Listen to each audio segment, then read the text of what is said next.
even in my high schooling, so for a while, Xhosa was offered and there was a Xhosa teacher. I remember he was male, I can't remember his name. I just remember he was really pleasant, always very like animated. Seemed like a cool guy. Can't remember his name. So sorry if anybody does, from Livingston to year 2005, if you remember, please comment below. But we were given the option of German.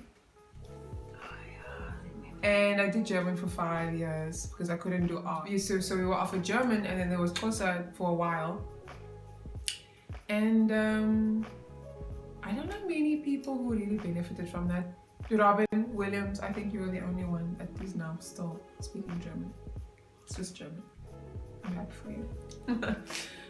But yeah, you realize it was also, it feels like a way of separating people, not encouraging people to learn about each other. And that's one characteristic I would say of the colour community still, is that we're very separate.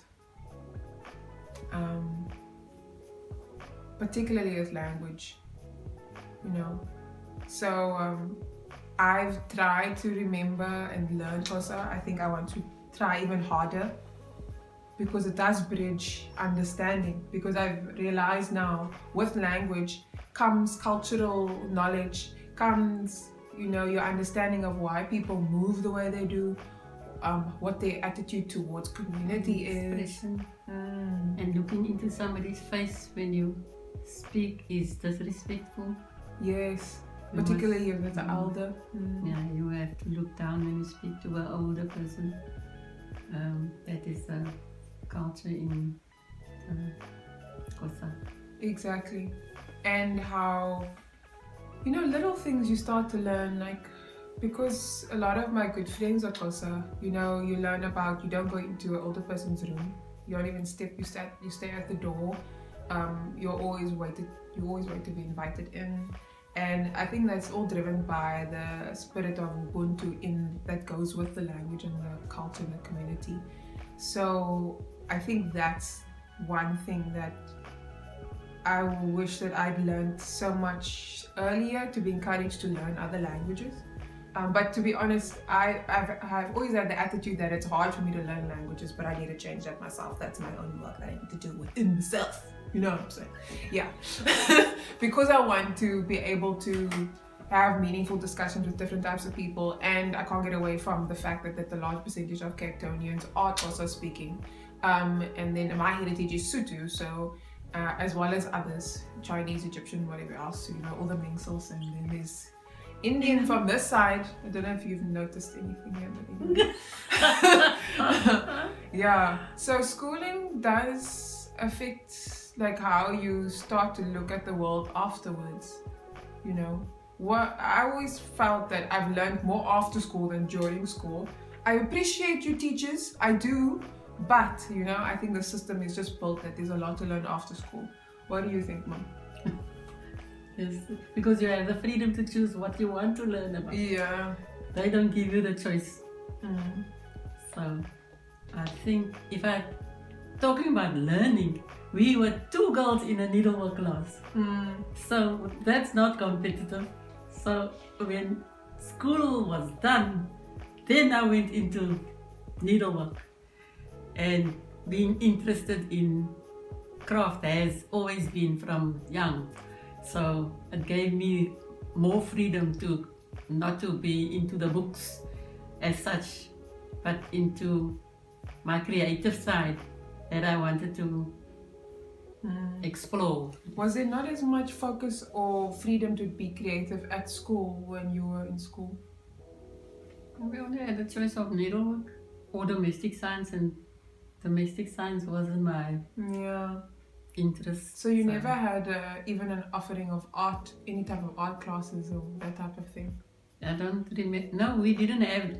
In the choice that I had was not one of my subjects that I could choose from. It was just straight.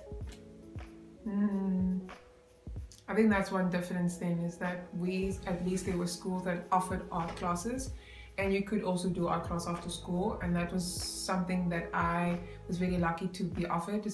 My English teacher, Mrs. Arendse, thank you Mrs. Arendse, shout out to Mrs. Arendse. she put me forward to receive a K Mason Foundation bursary, and so I was able to actually either choose to go to a better school, which it was because of, in terms of resources, and I think now as an adult I see the networking opportunities. I know in that context or at that age I wouldn't have thought about it that way, but St. Cyprian's was the school that they were offering to pay my school fees for, and I think they were probably like 4 times as expensive as Livingston High School. But I actually chose to stay at Livingston and rather do art classes, and so I did sculpture, I think it was graphic arts, painting, Ceramics. possibly sculpture and ceramics, one class, yeah. So, but when I'm thinking about how I made the decision, I was thinking about, I don't want to be separated from my friends, and I don't want to feel lesser than, to be honest. Like, I didn't want to be like being the poor kid in the class, because maybe I'd seen how people treated you or thought about you even in my own school, like when you didn't have as much, because you know, teenagers are superficial. They worry about, oh, can you afford the latest sneakers, whether it's Nikes or whatever brand is trending or was trending back then. I didn't want to feel that way. I was in grade 9. I was in grade 9 when I was offered the bursary, so that grade 10 I could start at a new school, and I just decided that I prefer to rather stay where I was and then do art classes. But for me, my decision-making process stands out for me now because of what's happening in this context, you know. My life could have been very different possibly if I'd gone to St. Cyprian's. I don't know. I would never know now. But then art was extramural. So I had to walk to art school. From school, after school. Yes, walked, which took like, I don't know, 20-30 minutes. Quite a distance. Yeah, Claridge to Newlands, Frank Bay Art School. And it was a beautiful ground. That's also one thing that I noticed the difference. It was like always green and leafy at the better schools, you know. The children were as crazy as our school, sometimes crazier. I don't know. But it was definitely always more leafy and more pretty. And it was also attractive for the parents to come and wait for the children there. Beautiful trees and grass to sit on, and ledges and different seating. See, even she thinks it was nicer. It was beautiful there. It really yes. was nicer. I looked forward to the days that you had art, because then I can come earlier and sit and choose a seat, not sit in the car. So that is a glaring difference between schools in communities with people of color than to what we considered white areas. So you'd still have kids of color, of course, going to better schools in other areas that they would rather just travel, you know. And a lot of the time there were also bursaries available for kids to apply for who were from disadvantaged communities to go to better schools. And they often took that opportunity, and why not, you know, to be taught by teachers who had more resources, maybe who had better education, that type of thing. So yeah, I think we've spoken about everything. The social aspect for me was also that the children who had more, they just had a different social life. They could, like, you'd hear about them, like sometimes going on more trips, so more like sometimes international excursions. And I think I told my mom about, I was invited to a party at Saks Fields. So I think we drove past like 4 or 6 fields, and it looked like, I can't even describe how big they were. It just seemed ridiculous, just because I think one field was like the size of the entire school property almost, that I went to. So in those moments you realize the glaring differences, you know. But you also realize that yes, it's a resource, and sometimes you are starting on a lower footing, but it's all in your mind. If you think that you are lesser than, then you sometimes will act that way. And I think that's why we always stayed with people who had similar experiences, so that we didn't have to focus on what we didn't have. But we definitely thought white schools or schools in white areas were better. More privilege.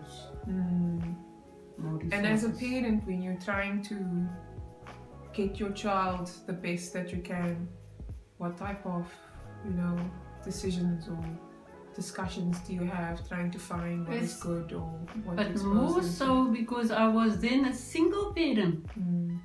There was not a second, there was not a father in your later years, in your high school years, or even in your primary, you didn't have a dad in your primary school years. So it was, My dad passed when I was 1 year old. yeah, you were too young. But I tried my best, or the best that I had, to put forward to give you an education that would be beneficial to you in your later life. But everyone knew you were a child of a single parent. And they were, I think some of the teachers were very protective and empathetic towards your cause, your situation.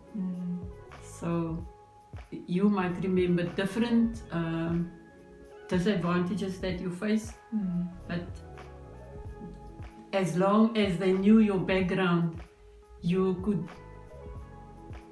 assert that part of you that was determined to be offered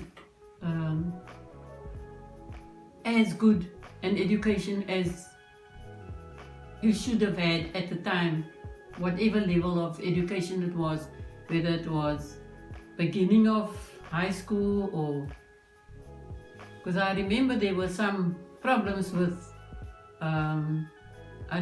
choosing maths first grade or higher grade maths. You remember the maths teachers? You swapped maths teachers quite You're often. talking about high school. Yeah. I just went to standard grade. I think it was in my last year. I went to standard grade just because I decided I was going to do a creative tertiary study. So I was like, why am I stressing myself out for higher grade maths? So I decided just to go to standard grade. It's like, and then I got an A. I was like, if I'm changing, then I'm going to do really well, and I did. So I didn't mind doing That's that. good. Yeah, I think her name was Mrs. Jakub. Yes, Mrs. Jakub. She was intense, very intense, but I did really well. So I'm proud. So yeah, that's some of our perspectives, sharing about our schooling experiences. I love chatting to my mom, just to appreciate how much has changed and how much of the different types of opportunities I have, and to be grateful for, and to realize, it's talking about schooling, like it's lifelong learning. Really, I think there's some subjects that you're like, why did I have to study biology? Why did I? It does in a lot of ways teach you how to think in a certain way. But I also see internationally they're going to be changing schooling systems. So I'm excited to see what changes. But I hope this encourages you to go chat to your parents and find out, what their experiences were and how things have changed. So don't forget, if you want to see our next episode of Generational Chats, please subscribe to the channel. And we hope that it has broadened your mind so that you can think about, how things have developed, but also how things are still changing. And that's exciting. Changing for the better. And also to take hold of educating yourself after school, and realize, you're getting tools, and you should just continue adding to the tools that you are getting as you learn. Awesome. Thanks, Mom, for the chats. I'm glad It's that we can talk freely about even the differences in our education. I think that is so important, because The dialogue is important. yes, we always thought we were poorer for that. Yeah, but I think your generation gave a lot. Okay.